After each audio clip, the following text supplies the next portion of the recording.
Hello, everyone. We are back. I pulled it up, and it's been about 10 months, I think, since we did this. But we, or more so I, wanted to do an update for everyone on what we're doing because we've had a lot of people ask about where the podcast has gone, what we're up to, that kind of thing. And so kind of just wanted to give an update over, I guess, the last 10 months or so of what's been happening and what's currently happening and what is going to be happening, at least for us, in the next near future, I guess. So I think the last time that we were on here was sometime the beginning of May last year. And since then, a whole lot has happened. So kind of give a quick little rundown. Jesse ended up having to have a partial knee replacement on his left knee in May, which was not successful. We don't really know if what was done wasn't successful or if that part was successful and something else has happened. But they cannot do anything else currently. We have to wait a couple more months because fast forward to October. And he had some tests ran August, September-ish, because it didn't matter like really how much he slept. He still felt tired, couldn't really figure out what was going on. So they ordered stress test and they ordered just all sorts of stuff.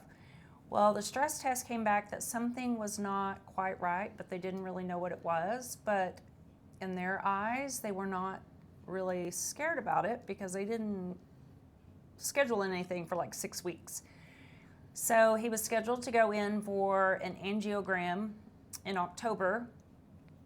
And when they went in, they found that he actually had 99% blockage in 2 of his main arteries. And so he was at a place, because obviously they weren't so concerned about it from a stress test, that he was at a place that they could not do anything at that moment.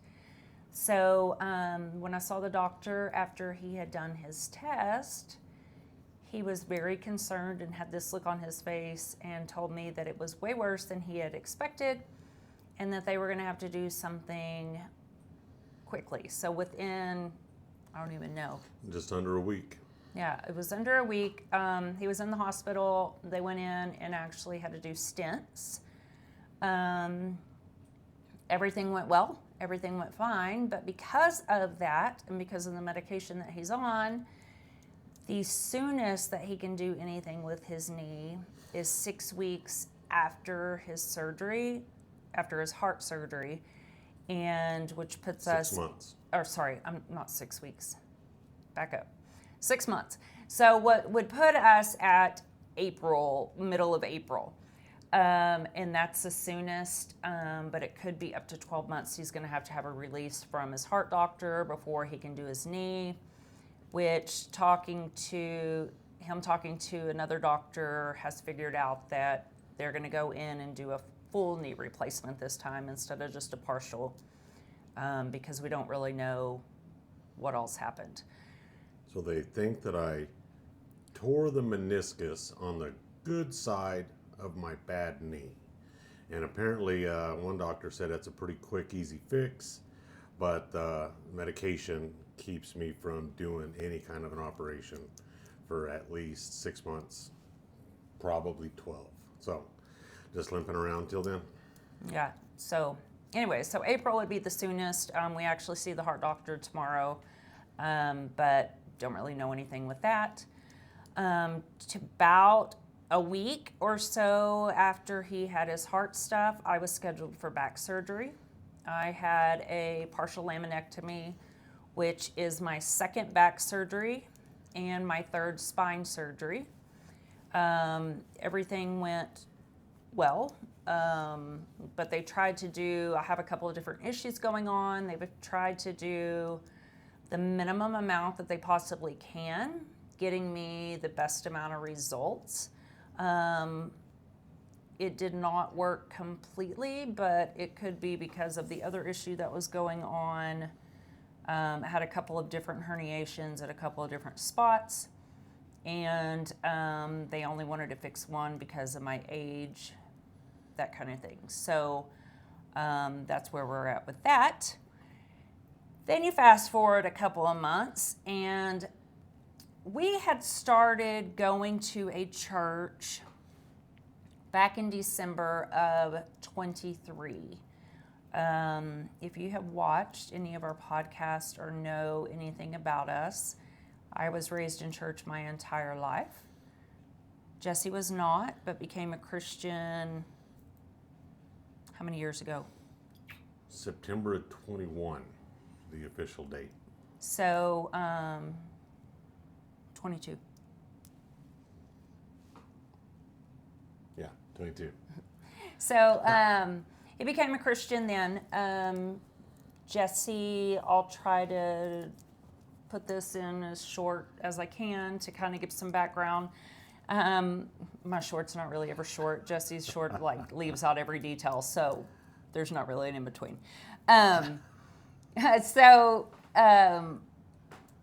He has been sober. It will be 18 years in April from alcohol. And he was an atheist, I guess, is what you would consider yourself, for the majority of his life. Then he started, give a little rundown, just quick, kind of like. Is it real quick? Not real quick, Nice, but that can be kind of like in between and me and you quick. So, atheist, and I got sober, then very much, I had a higher power, but it wasn't certainly no Christian religion at all. And then fast forward about 15 years after I got sober, and I found Christ. And then right after that, found Wylea. Quick enough? Yeah. Okay. So that's kind of quick. He, at the time, was not going to a church. He ended up getting saved kind of in his shop in his backyard, but never did anything more with that. I spent the majority of my adult life kind of running from Christ and all the things and making just not great choices, and my choices in men in particular were not the greatest. But it's all been, we know now, it's everything that we have been through, no matter if it's bad choices, wrong choices, however we ended up getting to this point. It's all being used for something greater. About a year ago, because it just came up on my Facebook memories, I started a women's Bible study out of our home. And I was doing that once a week for the last year. And Jesse has been really involved in a men's group at another church, and does a men's get together at our home once a week that they had been doing for years and years before I ever came into the picture. But we started going to a church in December of 23. And how we ended up at that church, I believe that we have actually talked about it on one of our podcasts, was right after, or not long, I guess, after we got married. I owned a retail business for 7 years before Jesse came into my life. And we started going to this church I guess we shut the business down in July of 23. We just felt like we had prayed about it and prayed about it and prayed about it. It was not a decision that we made on our own. It was not a decision that was made lightly. But we decided that we felt like God was telling us that it was time to close the doors. Had no idea what we were going to do next. Obviously, I do other jobs, real estate broker, work for my family's company. I've done payroll it'll be 20 years in May. So I had other things, but I didn't have anything that I did daily. So everybody always asked, what was I going to do? No clue. No clue. We just felt like that chapter of our life was being closed. And so December of the same year, we ended up at a church. Well, how we ended up at that church was Jesse had lost his job, I get right after we had closed the business. Yeah, it was the end of August of that same summer. I had lost my job, and then I eventually got another one. I think it was 3 months later. And in the process of getting this other job, which I didn't love, but I did it, and one of the potential customers was would have been a customer of mine from years ago. Anyway, reached out to him, and we had the standard oil-filled lunch, and I hadn't seen him in quite a while, but we connected like good old friends. And as we sat down for lunch, it shows up, and we get to that just the conversation of what have you been up to? It's been a while since I've seen you. So since I had seen him last, there'd been a lot happen. So as I start telling him, since the last time I saw you, I got divorced, got married, became a Christian and all that. Well, the moment I said I became a Christian, he dropped his fork and he said, tell me your testimony. So I did. I told him the whole thing. And turns out this guy has had a home church out of his house. He's a pastor, and he's had a church for quite a few years out of his home. So he naturally invited us to go, and he invited us to go to the Christmas party.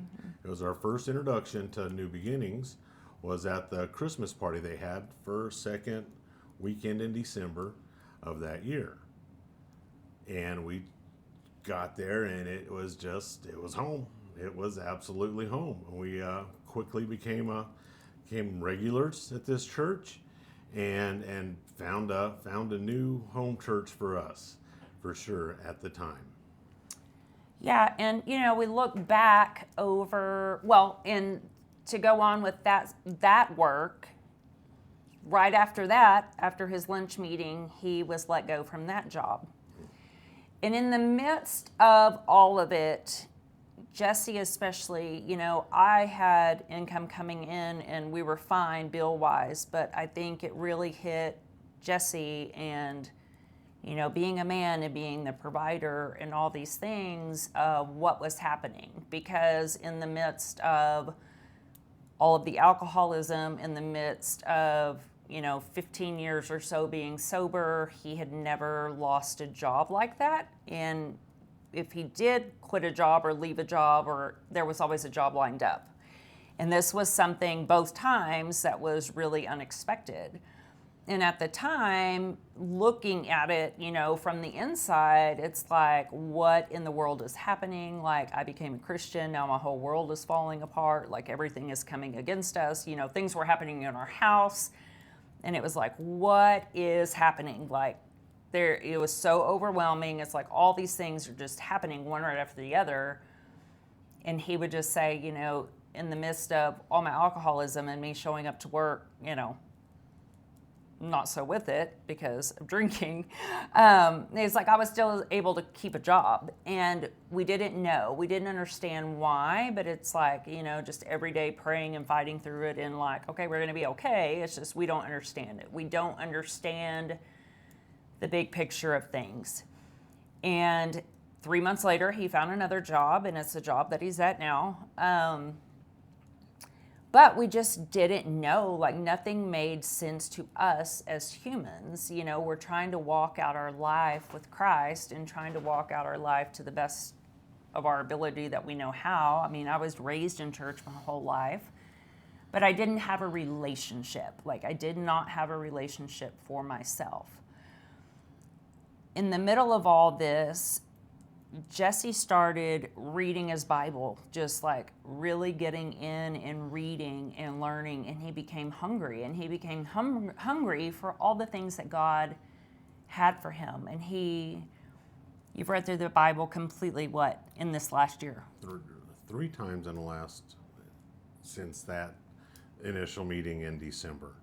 So just hungry for what there is. Like I said, I felt like God was telling me to start a Bible study from our home. We live in the home that has been my personal home for the last 10 years. We were leasing Jesse's home out.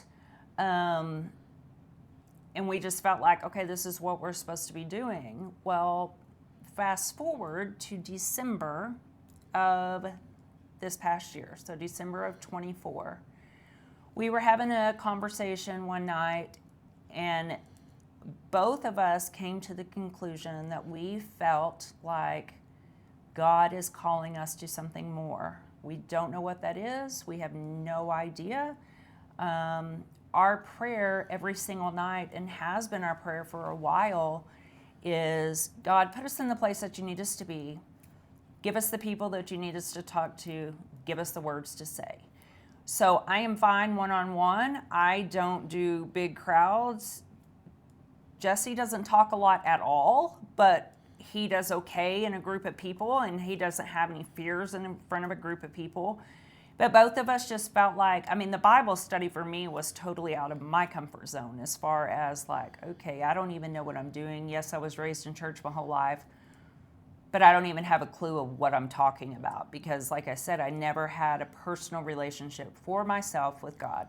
What I knew was what I would go to church and what they would tell me, but I didn't know anything. Like, I didn't know the scripture. I had never, read through the Bible all the way through. I had never, I knew all the hymns and I knew all the things, but I did not know Jesus Christ for myself. So the Bible study was totally out of my comfort zone. And I've met some girls. Oh, before we, whenever we started talking about getting a house and selling our houses and all that, I had to realize, really do some real in-depth soul searching, that my ultimate forever goal is to have a mountain and a cabin on top of that mountain and never see any humans ever again. See people once a month when I come into town for supplies, and that's really been the goal forever. But we got to talking and realizing that there's something else. We've got a different call on our lives. There's something going on that the Lord's using us somehow, some way. And then to get really deep down and honest with myself is that if, even in knowing all that and having that information, if I actually had the opportunity to have a mountain and a cabin on top of it, I'd probably do it. So we had to really get in line with God and God's will for us, and to really do something, at least be available to do something, to put ourselves on the table and just let the Lord use us however we need to be used. And that's what started the selling of houses and Well, we haven't even got there yet. Oh, we're not there yet? No. All right, go ahead. But that's coming. But I think we talked on one of our podcasts that we had done last year about Jesse is very apocalyptic. Like, he's very much like, he does no social media. He would not have a telephone. Actually, we were at the hearing aid place the other day, and he was asking them if they had a device that would work his hearing aids and turn them up and down if he didn't have a cell phone. And I think the guy was like, what are you talking about? And he was like, what kind of Neanderthal would not have a cell phone? Yeah, he was like, well, is there something that I can do that I can run my hearing aids if I don't have a phone? And the guy was like, no, there is, but why would you do that? Nobody does that. So that's how really apocalyptic he is. So yes, going on a mountain and not having any human interaction or contact and all the things, that is very much who he was. And probably still is, but he knows that God has something. He knows that God has something more for us. So, your dog is in here. Oh, and we got a dog. I had this bright idea that we were going to get a dog, and he is a mess. He is a golden doodle, and he is a mess. So, out, sir, out. He's not listening. I need you to back up. It's Go. not going to listen. So, anyway, so back to the story. So, being just in front of a group of people is totally just out of my, like, that's not in my realm of anything. Like, yes, I did the store. Like I said, it's great one-on-one, but I am terrified to speak in front of people. So, fast forward, and Jesse was asked multiple times to preach. So our church is out of a house, and it was at our pastor's house. And anytime they would leave town over the last year, he had been asked to, like, hey, would y'all be willing to have church at your house? That kind of thing. Jesse's like, sure. Like, who's going to preach? And he's like, you are. Jesse was like, oh my gosh, like, I don't even know what I'm doing, but yes. And so for those that do not know, Jesse, since I have known him, and obviously from years and years and years of a 12-step program, one of the biggest things was you say yes, like to serve or to, move a couch or to move furniture or to help somebody or to do all the things. And he has always been, like I said, since I've known him, somebody asks for something, he's like, absolutely, absolutely. Like, he gets out of himself. Being of service is vitally important and always has been. And it's a lot easier to move a couch than it is to preach a sermon. And so it's always been easy to do the things as long as it's the physical things, change a tire and moving furniture and stuff like that is really easy as far as being a service. But when it comes to this next level, which I guess we're about to get into, that's when it gets hard. But the answer is still yes, every time. So. Well, and I know that after the knee surgery, he still says yes. I mean, when people ask anything, he still says yes. He is a little more limited in what he can do as far as moving anything because of his knee, but he still says yes. So when the preacher asked, or pastor asked, him, like, will y'all have church at your house? And it's like, yes, but who's going to speak? And it's like, you are. And he's like, I have no idea what I'm doing. I've never written a sermon before in my life. And so he started doing that. And fast forward, and obviously, our home is supposed to be open to people, to other people, to help people, to, do all the things. And you can see our dog right over there, his little head. Well, he ain't little. He's a big old mop. But, the answer was always yes, that we would do it. Well, fast forward to December, and we have a friend that works at a furniture store, and we went to go pick up something from her, and we had already talked the night before we went up there. We didn't go up there to buy furniture at all. We had went up there to get something from her.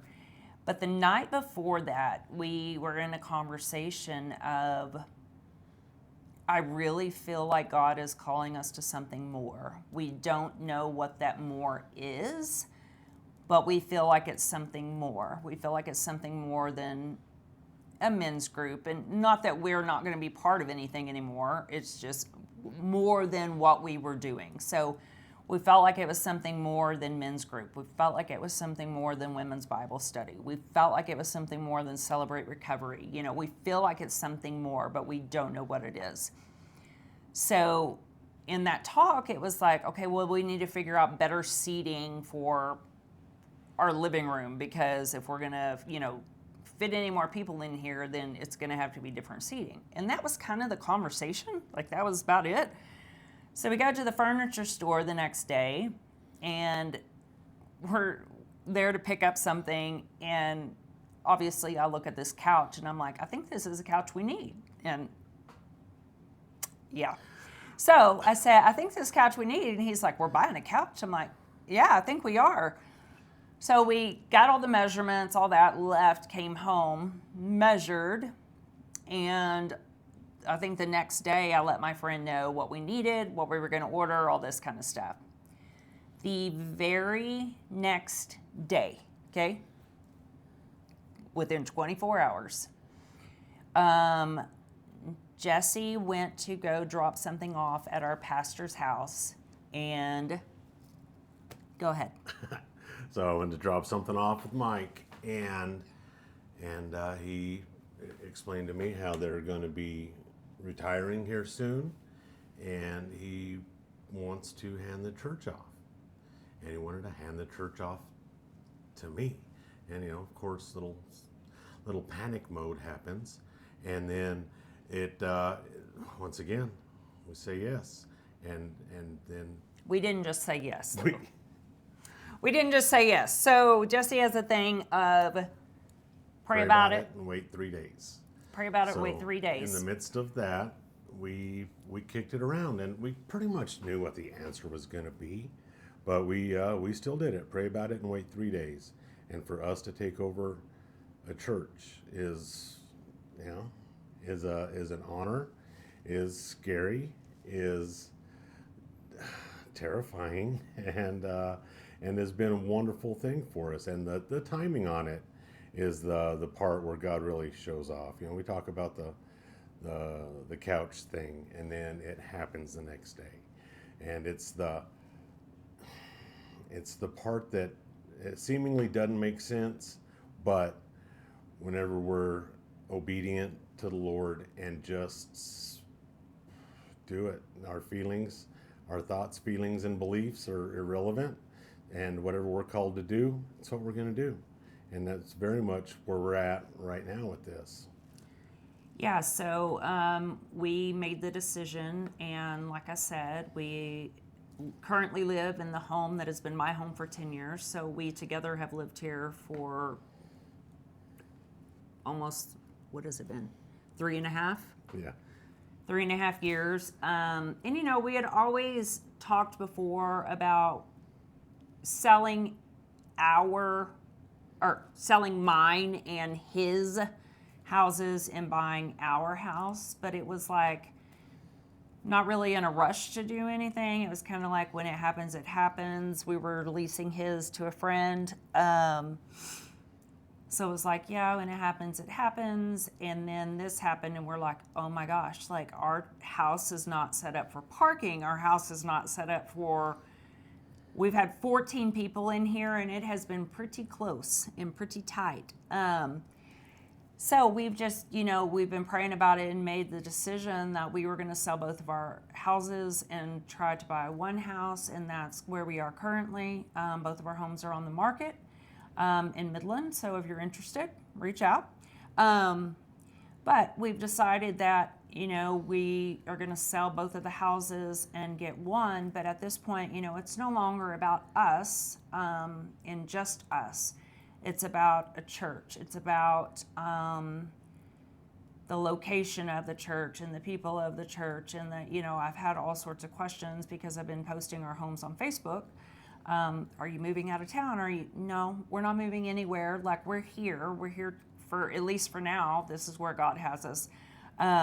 But just not current. We don't feel like it's currently where we are in this house. We feel like there's something different for us.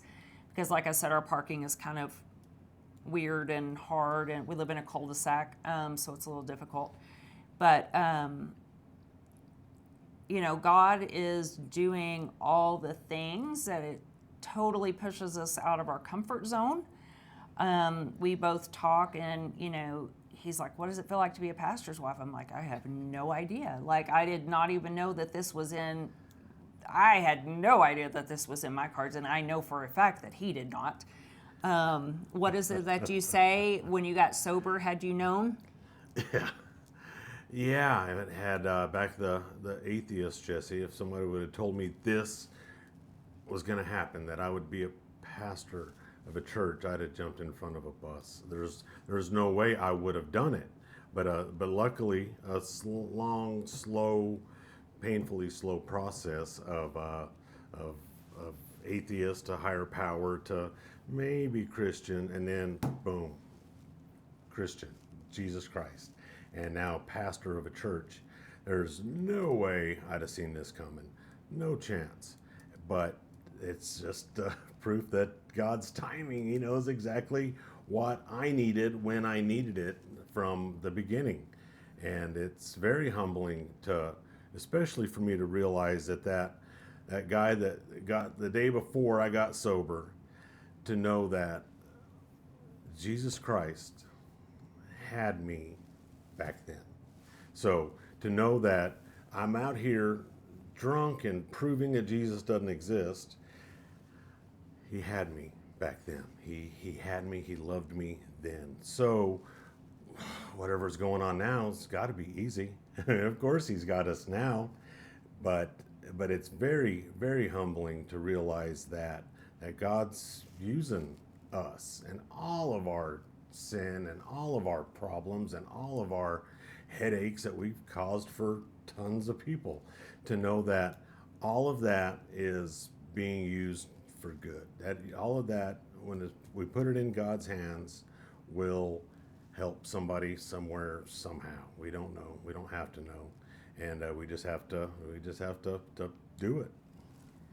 Yeah, and that's something that I was going to talk about is, people can look at our lives and the crazy, disastrous choices we have made over the years, and the failed marriages and the failed relationships and just all the things, and Jesse trying to end his life multiple times. And we look back over every single thing, and some people would look at us and say, why are you not embarrassed by that? And it's like, because God is using that for something. God is using our stories for our ministry. God is using it, and as crazy and as wild and as checkered as our past is, it's like every single bit of it, if we allow Him, will be used for something. Where we have been and the things that we have done and the things that we have been through, at the time, even if they weren't as pretty on the outside or as straightforward and all the things that, somebody been married 30 years or 40 years to one person or whatever, that's great. That was not our story. That was not the choices that we made and, the path that we went down. That was not it. So with all that stuff, it's like God can use it if we just allow Him. And that's what we have decided to do, is turn it all over and let Him do what He's going to do, because God is great at His job, and that's what we have figured out is, me being raised in it my whole life and being, sat in church every time the doors were open. It's like there's a whole different side that I have now than I had then, and Jesse never being raised in it and having it now. And it's just all the things that we see and that we have been through. It's like just laying it out on the table and being like, God, whatever you need us to do with it, however you need us to use it,